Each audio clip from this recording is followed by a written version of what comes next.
உறவுகள் அனைவருக்கும் இனிய மாலை வணக்கம்.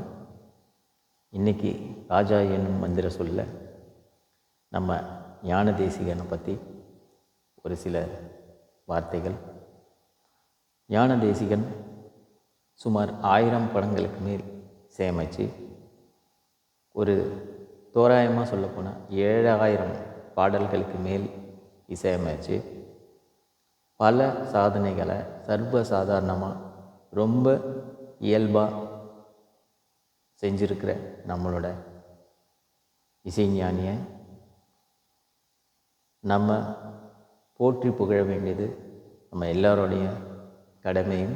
அது ஒரு இசை ரசிகராக, ஒரு இசை கலைஞனாக நம்ம எல்லாருடைய கடமை. தொடர்ந்து வரும் நாட்களில் அவரை பற்றின ஒரு குறிப்புகளும், ஒரு இசையில் அவர் ஏற்படுத்திய நுணுக்கங்களையும், அவர் என்னென்ன மாதிரி யுக்திகளை எல்லாம் பயன்படுத்தினார்னு வர செக்மெண்ட்டில் நம்ம பார்ப்போம். நன்றி உறவுகளே.